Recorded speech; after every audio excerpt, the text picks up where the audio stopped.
On the surface, the story in Nikke and Stellar Blade crossover is one of the best stories in Nikke. It has emotional stakes, a satisfying ending, and themes that align perfectly with Nikke's world. And yet, despite all that, it's actually a terrible crossover story. Which is a shame because the story itself is not bad. It's a story about a man who lost everything in his life for what he believed in. He lost his friends, his wife, his daughter, and almost gave up in his long wait. But because he persevered, and with your help, in the end, he finally got what he dreamed of. All of his sacrifices turned out to be meaningful. This story fits naturally with all of Nikke's inspiring theme about humanity's perseverance. Don't give up. Even if you stumble, if you keep moving forward one step at a time, eventually you too will get your happy ending.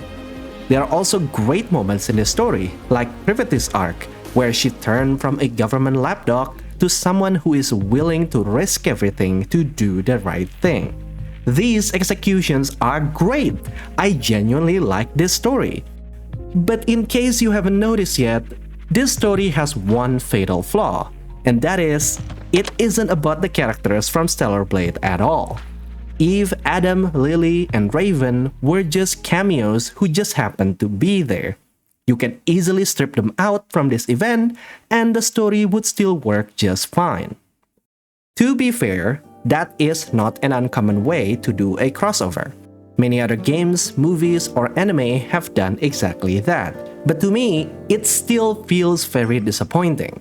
Imagine if back in 2012, Marvel released The Avengers, but the main plot is exactly Iron Man 3, just with the rest of the Avengers standing awkwardly in the background. It would be weird, because one, it's an overkill. We already know that Tony Stark can deal with the villain in that movie on his own. The rest of the Avengers are just there as decorations. And two, it would be a waste of characters. What is the Hulk supposed to do in the story? What's there to argue about with Captain America? That's the exact problem with this event. Every plot point in this story can be done with our Nikkes alone. And we didn't even get any meaningful interactions between them. Sure, there were a few scenes like Lily and Alec geeking out over tech, or the characters comparing their different worlds, but all of that felt shallow. Their interactions felt more like a fanfiction. There is so much wasted potential here. The writers could have done so much more with this crossover concept, but they fell into the biggest mistake when writing any crossover, focusing too much on the similarities between the two worlds. Yes, similarities can be used to bring people together in the story, but when it comes to writing characters, similarities are just boring. In real life, your identity is defined by how different you are from the people around you, the shape of your face, how you talk, and where you were raised. That's exactly why talking to other people is interesting. You get to see the world from a different perspective. Through their stories, you get to live a fraction of the life you will never have. The same goes for fictional characters. Sure, Lily and Alec are two brilliant mechanics, but wouldn't it be more interesting if the story showed things that only Lily can do because of her unique experience?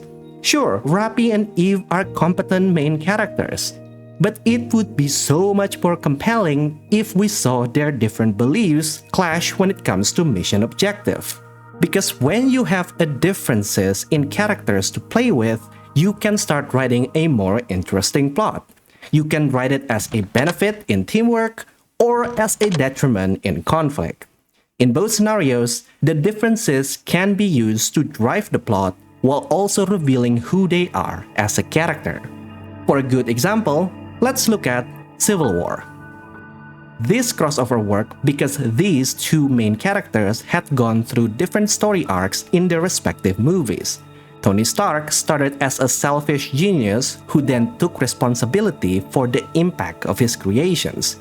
Steve Rogers was a loyal soldier who then learned that blindly trusting authority almost destroyed the world. when they meet in Civil War, their personal arcs naturally put them at odds with each other.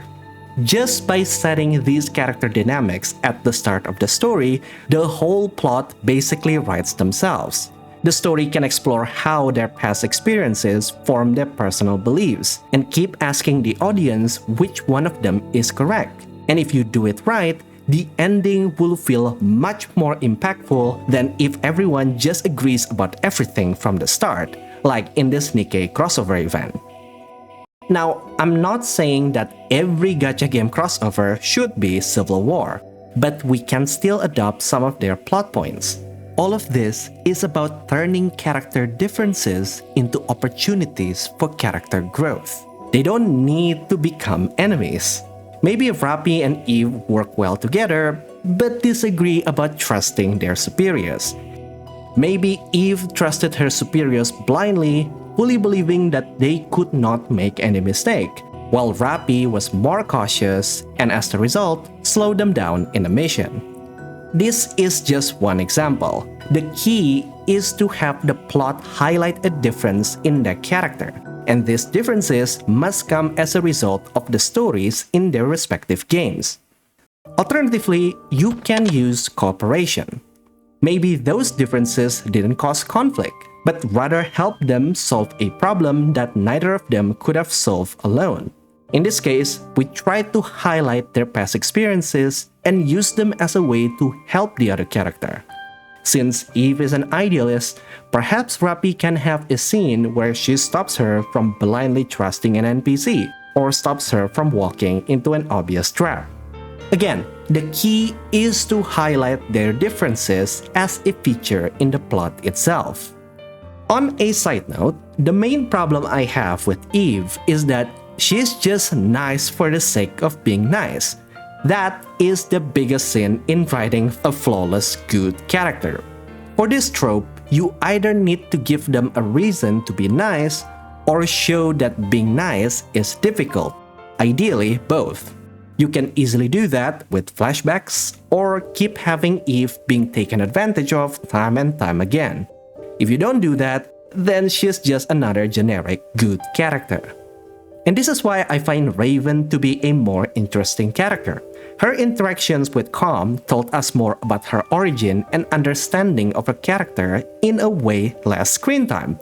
Unlike Eve, Raven brought all of her strengths and flaws straight from Stellar Blade into the story. When she encouraged Calm to exact its revenge, we can immediately know that this is personal to her. She had also been betrayed before. It also shows that she's not a straight-up villain. She could have just ignored or destroyed Calm immediately, but she didn't. She chose to help it. She may be deranged, but she still has empathy. That also means you can still fix her. And just like that, she becomes the second best written character in this event. And more importantly, this made me want to play Stellar Blade. What do you mean she said she's not human? What do you mean she found someone who freed her? And what do you mean she said Adam should be hers? Well, I guess I have to buy Stellar Blade to find out more about her. And that is the entire point of having a crossover event. You want to have players want to play the other game. Even if you forgive the poor use of the Stellar Blade cast in the story, the main characters in this event aren't even Nikke's. They're NPCs, Hermin and Calm. Longtime viewers of this channel will know how much I despise NPC stories in gacha games. Because it's a bait and switch. You were promised a story about Stellar Blade, but nope. It's about a random NPC who you will never hear or see again after this event. Of course, there is a nuance to that. You can make it work. If you really want to have an NPC as the central character in this crossover, you have to tie them strongly with a playable character. So that even if that NPC character only appears in the story, their impact lasts in our playable characters moving forward. Ironically, that is the main theme of this event, Memory Stellar. But of course, this is very hard to write, especially for gacha games. The only successful attempt I've ever seen in gacha games is in Encore's companion story, in Wuthering Waves. Her story is about helping an orphan kid looking for her mother's last message. But while doing that, you learn more about Encore because her story is a parallel of the NPCs. Encore also lost her mother at a young age, and she never had a chance to deal with that grief.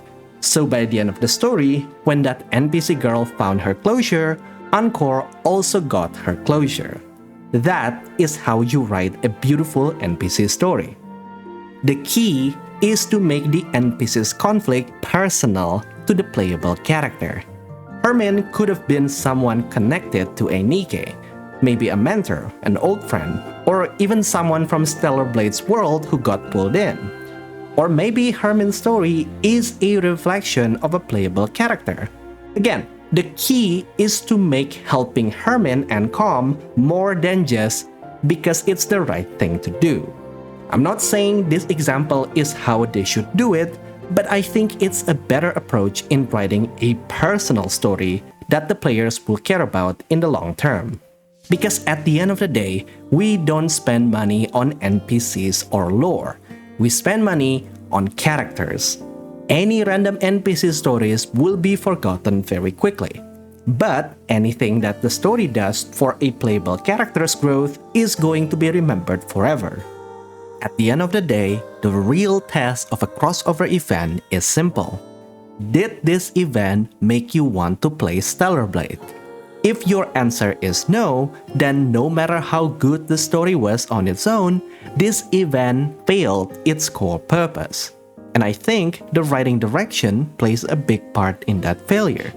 Had they focused more on the Stellar Blade characters instead of NPCs, this event could have done so much better. It's still a good story, just not a great crossover story. But that's just me. What do you think?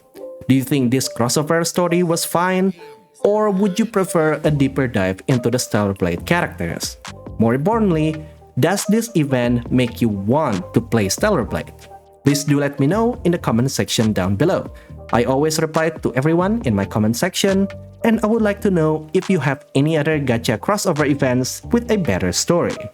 Because honestly, I don't have a lot of good gacha game crossover experience. My last crossover video was about Arknights and Monster Hunter crossover, and I didn't think they did that one well either, for a completely different reason. So if you want to continue watching, I recommend that video after this. Make sure to like and subscribe if you want to see more. And with that, I think I'll see you guys later. Goodbye.